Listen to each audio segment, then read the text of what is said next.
নমস্কার বন্ধুরা, দোলন kitchen with ভিলফুটে আপনাদের আবারও অনেক অনেক স্বাগত জানাই। আজ আমি আপনাদের মনসা পূজা উপলক্ষে নারকেলের নাড়ু বানিয়ে দেখাবো। চ্যানেলে যদি নতুন হয়ে থাকেন চ্যানেলটিকে অবশ্যই সাবস্ক্রাইব করবেন। ভিডিওটি ভালো লেগে থাকলে একটা লাইক করবেন, কমেন্ট করবেন এবং শেয়ার করতে ভুলবেন না। চলুন তবে রেসিপিটা শুরু করা যাক। ভিডিওটি স্কিপ না করে প্রথম থেকে শেষ পর্যন্ত দেখতে থাকুন আমি এই নাড়ুটা কিভাবে বানাই।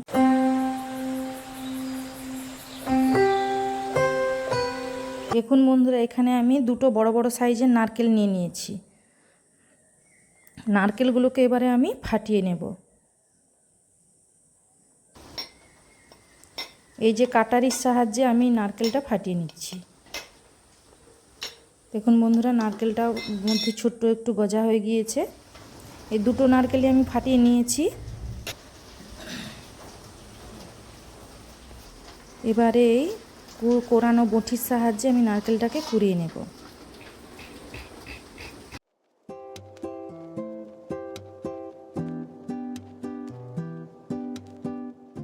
এইভাবে আমি নারকেলগুলোকে কুড়িয়ে নেব।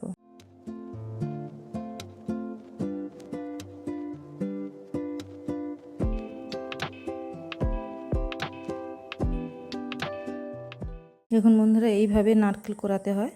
আপনারা কিভাবে নারকেল করেন সেটাও কমেন্টে জানাবেন।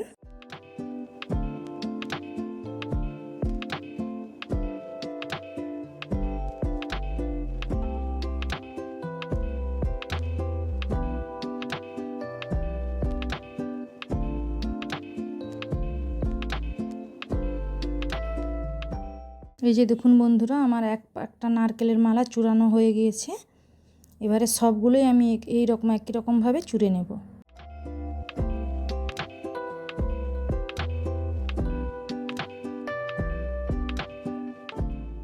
দেখুন বন্ধু, সব নারকেলটা আমার চূড়া হয়ে গিয়েছে।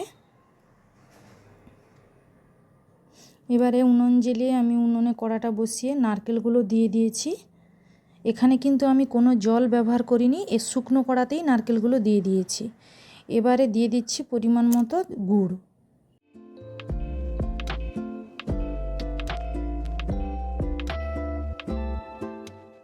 এই আমি বড় সাইজের দুটো নারকেল নিয়েছি, এখানে আমি 500 গ্রামের মতো গুড় ব্যবহার করেছি।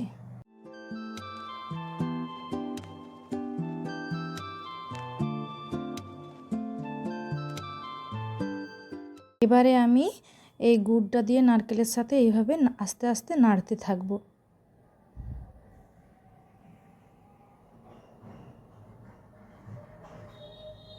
এখানে আমি জলটা কেন ব্যবহার করিনি সেটা আমি একটু পরেই আপনাদের বলছি।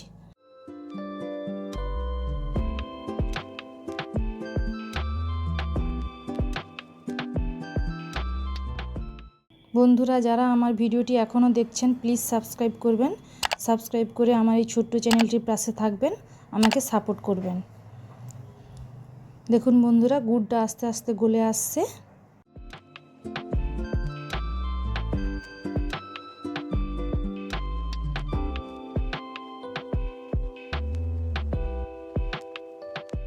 দেখুন বন্ধুরা, গুড়টা গলে কতটা পাতলা হয়ে গিয়েছে। আমি যে আপনাদের প্রথমেই বলেছিলাম এখানে আমি জল ব্যবহার কেন করিনি, এই কারণেই। কারণ দেখুন বন্ধুরা, গুড়টা গলে কতটা পাতলা হয়ে গিয়েছে। এখানে যদি আমি জল ব্যবহার করতাম তাহলে আরও অনেকটা নরম হয়ে যেত।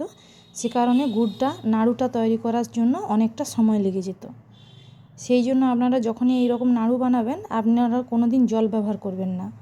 নারকেলটা দিয়ে তার উপরেই সাথে সাথেই গুড়টা দিয়ে দেবেন। দেখবেন আস্তে আস্তে জ্বালন দেওয়ার ফলে এইভাবে গুড়টা গলে আসবে, গলে পাতলা হয়ে যাবে। এবারে আমরা জ্বালন দিয়ে আস্তে আস্তে নারকেলটাকে এইভাবে নাড়তে থাকবো। দেখুন বন্ধুরা, কতটা আমার হয়ে এসেছে, একদম নারকেলটা শুকনো শুকনো হয়ে এসেছে। আপনারা কিন্তু এইটা তৈরি করার সময় খুব বেশি জ্বালন দেবেন না, জ্বালনটা অল্প পরিমাণেই তাপে তাপে করবেন, না হলে গুড়টা নিচে লেগে যেতে পারে। আর এইভাবে সবসময় নাড়াচাড়া করতে থাকবেন।